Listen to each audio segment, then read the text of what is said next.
So it's my day 3 here.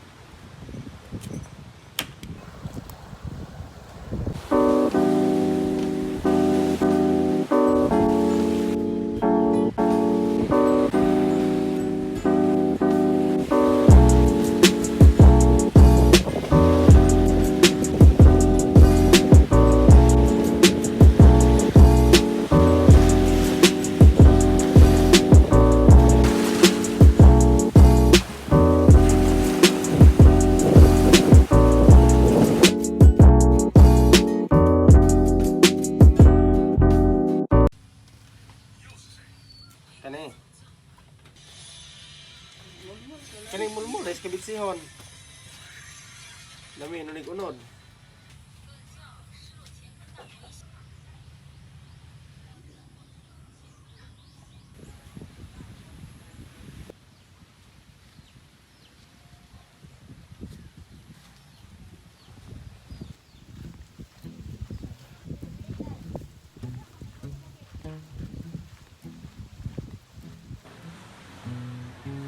Ready na ang mga spices. Dito na rin yung egg. So, mag-scrambled egg na tayo.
Guys, ito yung nabili ko na isda kanina umaga.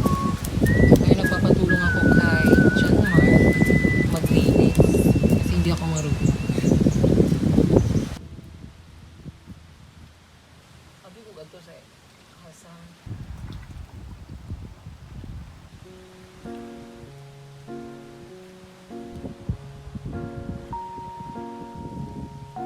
Okay guys, this is danggit, tagbago, and this too, ano? Bonggok. Bonggok.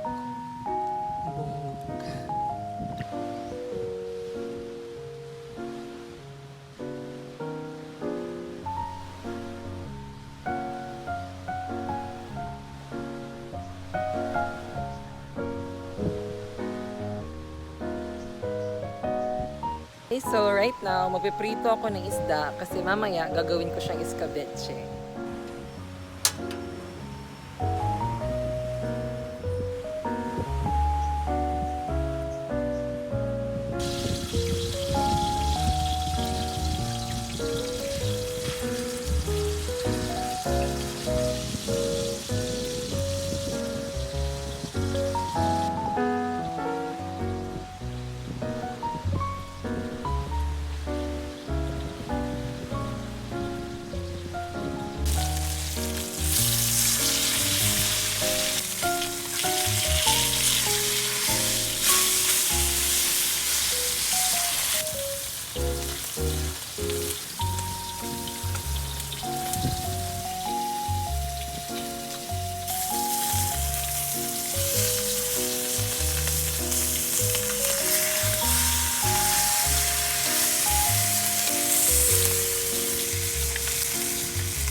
Okay guys, tapos na akong mag-fry ng fish. And right now, maglilinis muna ako dito sa area namin.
O, diba guys? It's cleaner now.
Hi guys, I am here at Jack's Beach Resort. Ayan.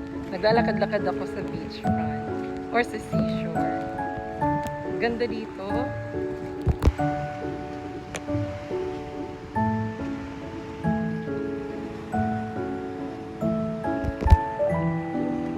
Yun guys, yung may maliliit na flags, yun yung sa amin. Zoom ko ha. Tcharam! There.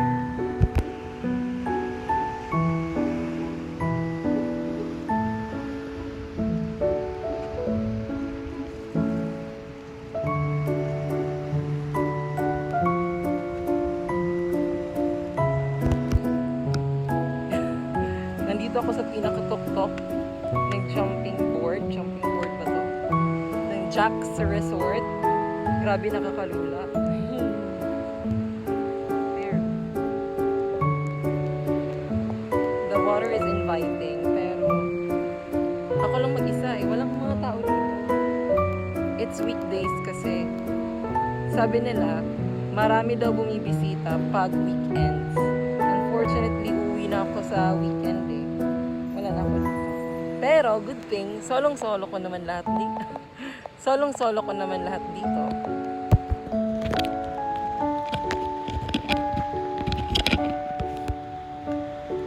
Ayun o, fish. Ayan, ang haba. Grabe. Meron din pala silang duyan dito, guys. Ayan. Solong-solo ko talaga yung buong island. Walang ibang bisita dito. That would be the last jumping board na pupuntahan natin. Kasi babalik na ako doon sa amin kasi magluluto pa ako ng lunch.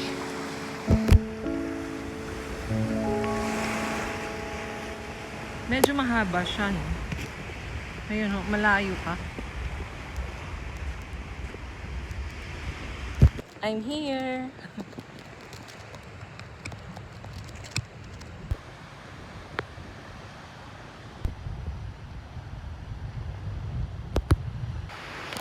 Ang ganda. Cute na ito, oh. Ayan. Try natin sakyan.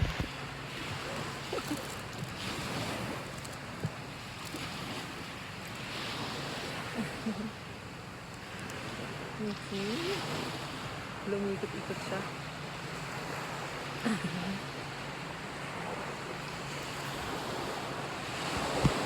This doggy has been following me. Hello! What's your name? Ang friendly ng mga dogs nila dito. Oh, may muta ka. Kapagising mo lang ba?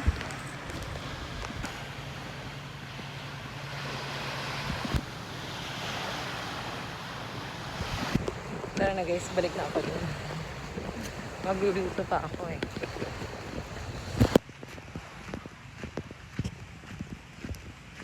Alright guys, pabalik na ako kasi magluluto pa ako ng lunch. Hi guys! So it's my day 3 here in San Pedro Island. Kaninang breakfast, I prepared fried rice, dried fish, and omelette. Naglinis din ako sa beachfront, and right after that, I had my morning dip and namasyal ako sa mga diving boards. Bumalik ako dito para mag-prepare for my lunch. Bumili pala ako ng fish kaninang umaga. Pinarinis ko yon kay John Mark. And then, prinito ko din after. Ngayon, maggagawa na ako ng escabeche. Tara! Okay, so, eto yung mga kakailanganin natin para makaluto tayo ng escabeche. We have here the fried fish na pinirito natin kanina. We have tuyo, asukal, asin, onion, garlic, tomato, ginger, carrot, bell pepper, and cornstarch.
Okay guys, I think everything is prepared na. Na-fry na yung fish, na-mince na yung onions and garlic, and na-chop na ang ibang mga ingredients. And nakapag-dissolve na rin ako ng cornstarch. Ready na yung asukal, tuyo, and asin. So, let's start!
Hi guys! So right now, kakatapos ko lang magluto and ngayon magla-lunch na ako. It's currently 1 p.m. So sobrang late na talaga. Gutom na ako.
Itong maliit na to, isi-save ko siya for dinner.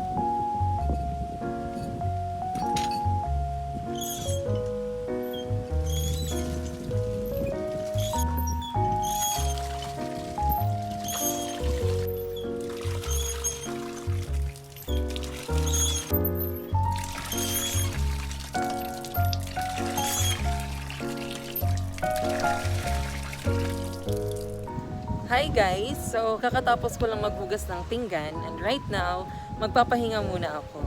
So, magkwentuhan muna tayo. Every night, nagtatambay kami dito ni Nanay Nida at saka ni Tatay Jimmy. And, nagkikwento sila about their ways in the past.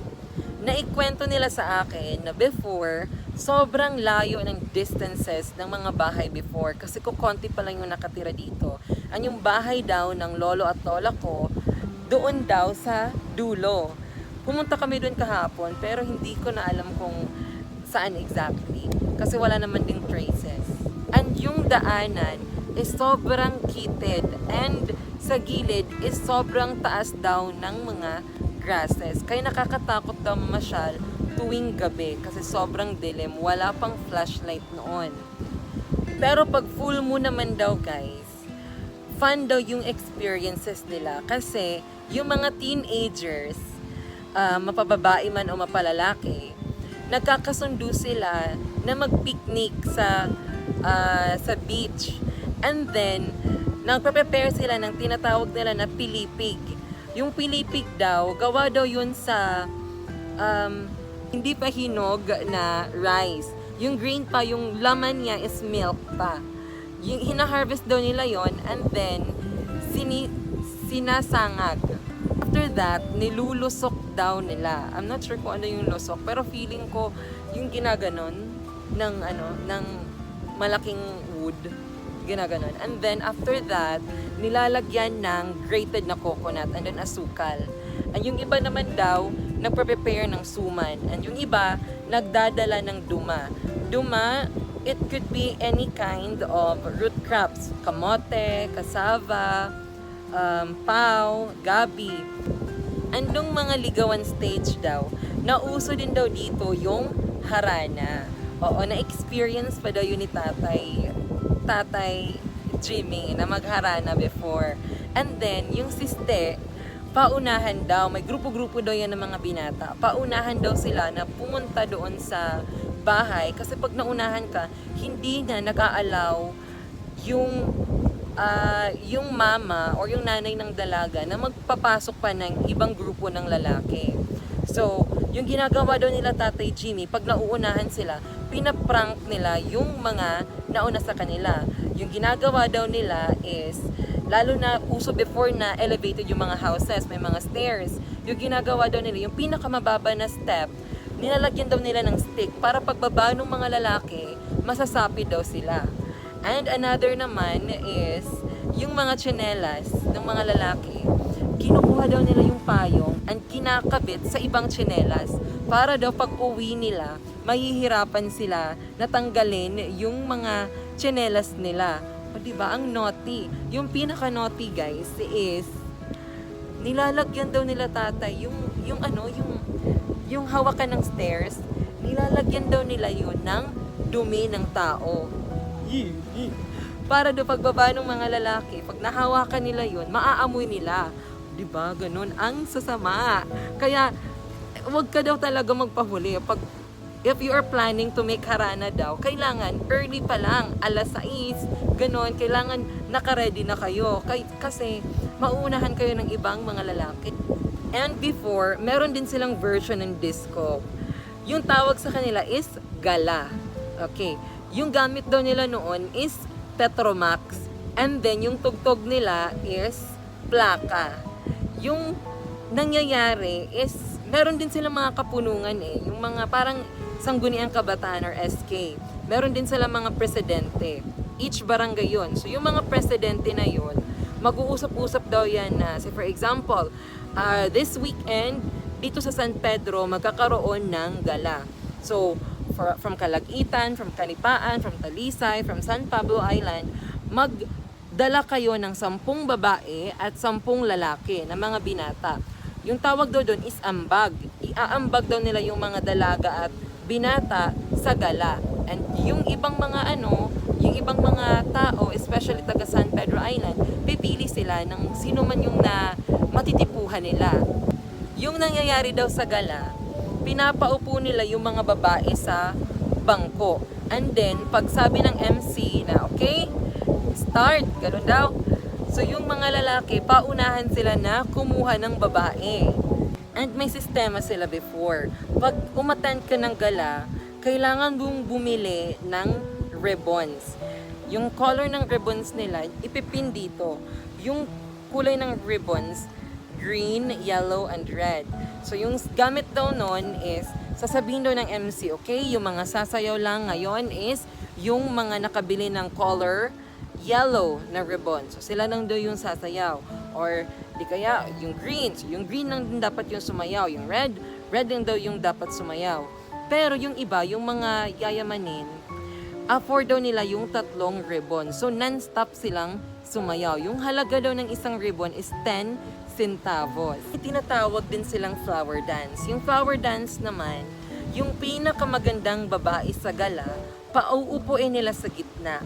And then, magkakaroon daw ng bidding. Okay? Start daw yon sa 15 centavos. Okay, sinong gustong sumayaw? 15 centavos. Tapos, ayun na, may lalaki mapapresent. Pero may ibang lalaki naman magsasabi, okay, ako 20 centavos. Taas daw na bidding is 1 peso and 50 centavos. Pag umabot na sa halaga na yon, wala na. Panalo na yung lalaki na yon.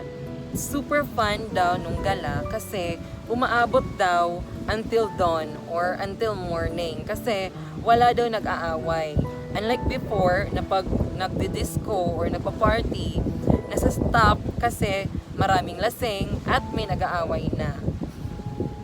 Marami pa silang naikikwento sa akin, pero hindi ko lang na-vlog kasi gabi na pag nag-uusap kami kasi mga busy din sila. And madilim na rin eh, wala na rin kayong makikita. So ikakwento ko na lang din sa inyo. It's a hot afternoon! Ang init. Grabe.